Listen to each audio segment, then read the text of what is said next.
안녕하세요. 놀다 보니 똑똑똑입니다.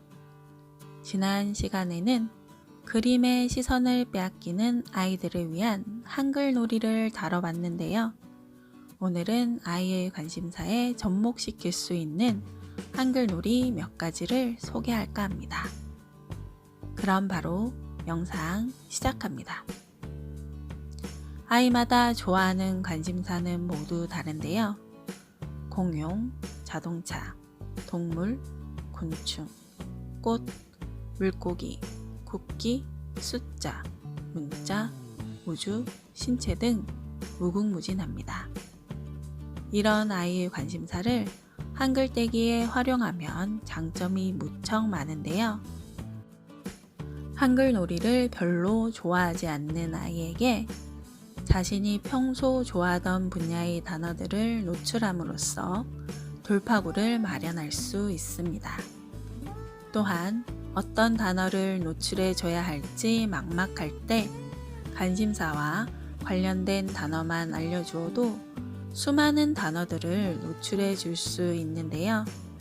실제로 자동차나 공룡 이름만으로 한글을 떼는 아이들을 종종 볼 수 있습니다. 이 과정을 통해서 아이는 자신이 좋아하는 분야에 대한 분류를 깊게 할 수 있습니다.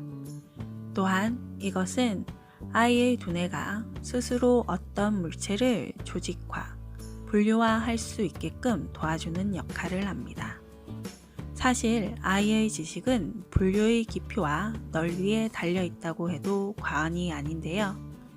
예를 들어 아이가 꽃을 좋아한다고 가정해 보겠습니다. 아이의 물음에 이것도 꽃, 저것도 꽃보다는 벚꽃과 매화꽃의 차이를 구분할 수 있도록 도와주세요.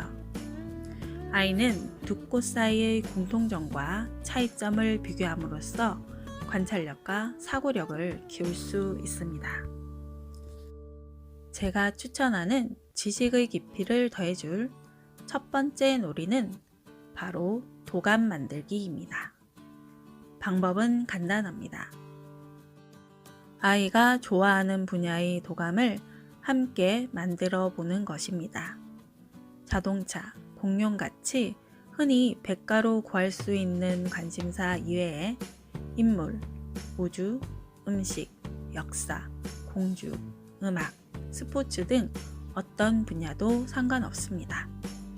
아이의 관심사가 도감을 만들기 어렵다고 포기하기보단 조금 응용하시면 어떤 관심사도 활용해 줄 수 있습니다.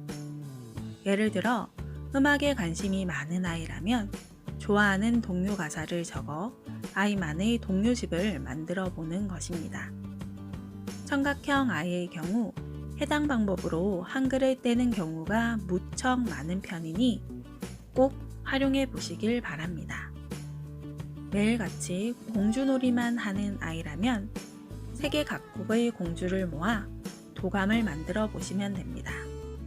공주가 있는 나라의 국기와 이름도 함께 붙이면 자연스럽게 세계에 대해서도 알려줄 수 있겠죠?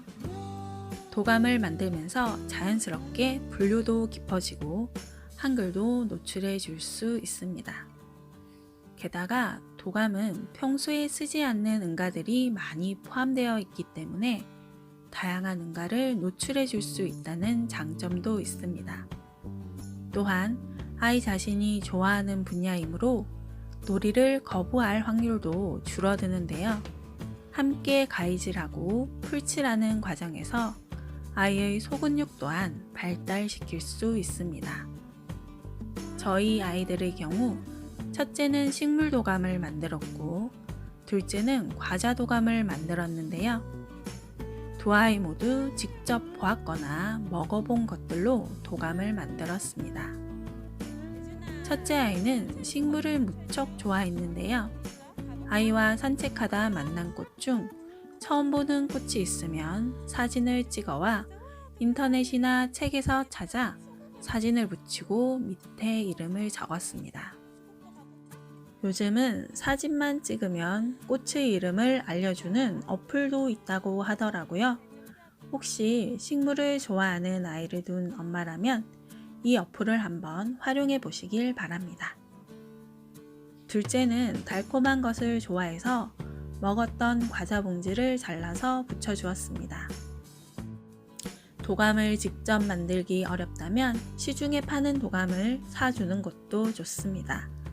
첫째 아이가 고양이를 무척 좋아해서 고양이 도감은 직접 구입해서 보았는데요.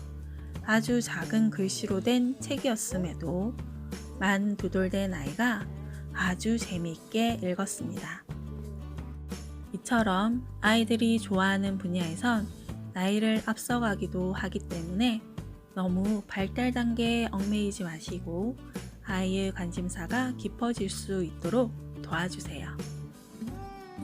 두 번째 소개할 놀이는 제 지난 영상 HSK 단어 쉽게 외우는 법 세 번째 영상에 소개된 놀이인데요. 놀이 방법을 한자 카드에서 국기 카드나 공용 카드 등 아이의 관심사 단어 카드로 변경해서 놀아주시면 됩니다. 단어장을 아이 주변에 빙 둘러놓고 출발점을 정합니다. 주사위를 던져 나온 숫자만큼 이동한 후 해당 단어를 맞추면 카드를 가져가는 놀이입니다. 해당 단어를 맞추지 못하면 다음 차례로 넘어갑니다. 엄마와 번갈아 가면서 진행하며 카드를 더 많이 가져간 사람이 이기는 게임입니다. 아이가 이미 알고 있는 단어와 모르는 단어의 비율은 6대4 또는 7대3 정도가 좋습니다. 아이가 모르는 단어는 엄마가 가져오면서 자연스럽게 노출해 주시면 됩니다. 아이에게 아깝게 져주는 것도 잊지 마세요. 세 번째 놀이는 주차장 그리기 놀이입니다. 저는 비가 오는 날에는 아이와 주차장에서 자주 놀았는데요. 번호판과 자동차 뒤에 적힌 영어 이름을 보면서 숫자 1000단위와 영어 파닉스를 익혔습니다. 주차장에서 보는 차의 종류는 한계가 있어서 집에 오면 스케치북에 주차장을 그려 자동차의 영어 이름을 알려주었는데요. 아이가 그려달라고 하면 언제든지 그려주었는데 정말 몇백 장은 좋게 그려준 것 같습니다. 아이는 이 놀이로 2돌 때 영어책을 읽기 시작하였는데요.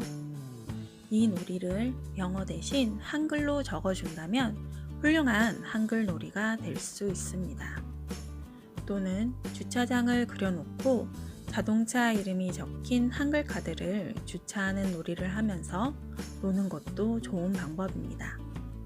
카드를 일일이 만들기 어려우신 분은 자동차 박물관이라는 책을 구매하시면 자동차 카드가 들어있는데요. 묵찌바, 숫자, 자동차 이름도 적혀 있어서 다양한 방법으로 놀이를 해보실 수 있습니다. 예를 들어 현대 아이오닉 주차해주세요 대신 24번 주차해주세요로 바꾸면 숫자도 배울 수 있겠죠? 또는 주차장에 숫자를 적어두고 5번에 기아모닝 주차해주세요 하면서 숫자와 한글 놀이를 동시에 해보셔도 좋습니다. 미니 자동차로 1부터 100까지 숫자 보드 위에서 주차하면서 수학놀이를 해도 좋습니다. 한글로 다 배웠다면 영어로도 알려주면 좋겠죠? 이렇게 아이의 관심사나 좋아하는 놀이가 있다면 한 가지 방법으로 똑같이 놀기보다는 조금씩 내용이나 방법을 바꾸어 다양하게 자극해 보세요.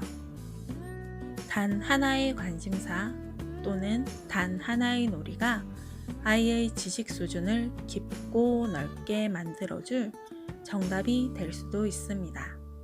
좋아하는 것을 더 좋아하게 해주는 것이 핵심입니다. 오늘 영상은 여기까지고요. 구독과 좋아요, 알람 설정은 놀다보니 똑똑똑 채널을 운영하는데 많은 힘이 됩니다. 시청해주셔서 감사합니다. 그럼 다음 시간에 또 만나요. 안녕.